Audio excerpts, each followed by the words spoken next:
Assalamualaikum warahmatullahi wabarakatuh. Terima kasih sebelumnya kepada Bapak Rahmat Asar sebagai dosen pengampu mata kuliah Sistem Komunikasi. Sebelumnya, izinkan saya perkenalkan diri terlebih dahulu. Perkenalkan, nama saya Aulia Elfitri dengan NIM F1E 222051 dari Program Studi Teknik Elektro Angkatan 2022. Jadi, pada video kali ini, saya akan menjelaskan tentang materi pengantar komunikasi data.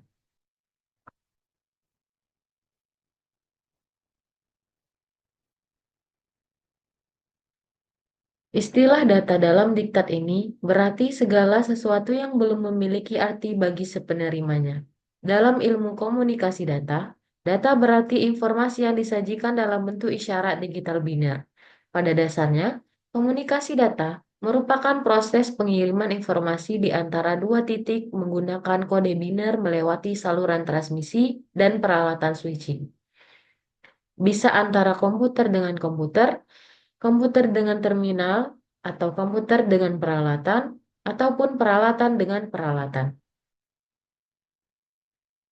Di zaman konvergensi ini, komunikasi data tidak hanya dapat dilakukan oleh komputer dengan komputer, tetapi juga dengan peralatan komunikasi lainnya yang mendukung untuk melakukan komunikasi data.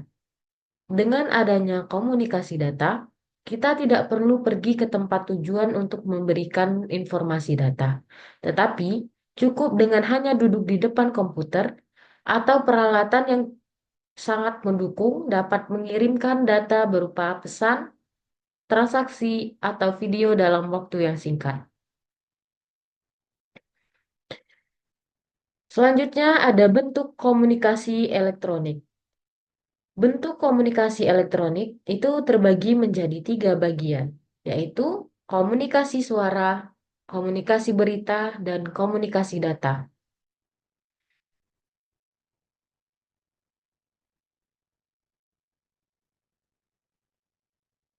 Cara melakukan komunikasi elektronik. Yang pertama ada komunikasi suara.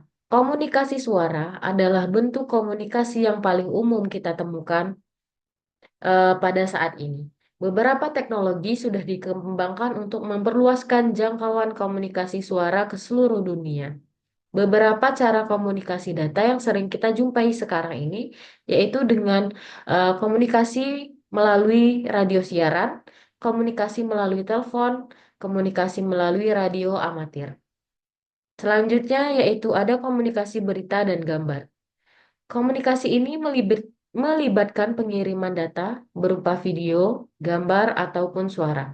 Contohnya pada saat ini yaitu seperti siaran sepak bola, siaran berita, dan yang lain-lainnya. Terakhir itu ada komunikasi data. Komunikasi data ini terbagi lagi menjadi dua, yaitu jaringan publik atau public network.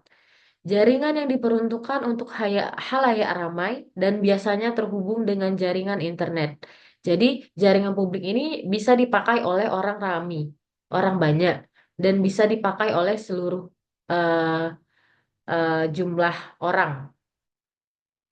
Yang kedua itu adalah jaringan pribadi atau private network yang diperuntukkan untuk sekelompok kecil orang dan datanya bersifat rahasia.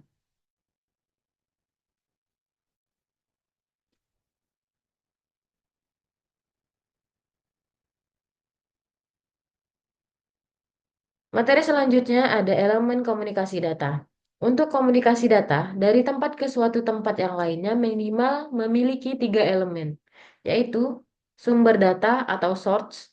Yang kedua ada media transmisi atau transmisi data. Yang ketiga ada penerima atau reservoir. Model komunikasi data. Dari elemen komunikasi data sebelumnya, dibentuklah satu model komunikasi data yang digunakan dalam kehidupan sehari-hari. Berikut adalah contoh diagram pada model komunikasi data yang kita gunakan dalam kehidupan sehari-hari. Penjelasannya yaitu yang pertama ada sumber. Sumber ini menghasilkan data untuk mentransmisikannya. Selanjutnya ada di sini ada pemancar.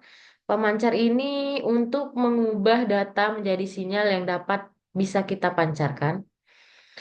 Ada media sistem transmisi. Ini fungsinya untuk membawa data. Selanjutnya di sini ada penerima. Penerima ini untuk mengubah sinyal yang diterima menjadi data. Nah, terakhir ada tujuan. Tujuan ini untuk pengambilan data. Transmisi data. Transmisi data adalah proses pengiriman data dari suatu sumber ke penerima data. Ada beberapa hal yang harus diperhatikan dalam proses ini, yaitu ada media yang digunakan, media transmisi yang digunakannya, kapasitas dari channel transmisi, tipe channel dari transmisi tersebut, kode transmisi yang digunakan, mode transmisi, protokol perangkat lunak, serta penanganan kesalahan transmisi. Selanjutnya yaitu ada mode transmisi. Ada dua mode jenis transmisi, yaitu ada mode paralel transmisi serta serial transmisi. Serial transmisi ini terbagi lagi menjadi dua bagian, yaitu synchronous transmission eh, atau waktu pengiriman harus sesuai dengan waktu penerima bit-bit. Yang kedua ada asynchronous transmission, merupakan transmisi dari data yang ditransmisikan satu karakter di tiap waktu tertentu, interval waktu berbeda. Baiklah, sekian video presentasi penjelasan tentang pengantar komunikasi data. Kurang dan lebihnya saya mohon maaf. Saya akhiri. Wassalamualaikum warahmatullahi wabarakatuh.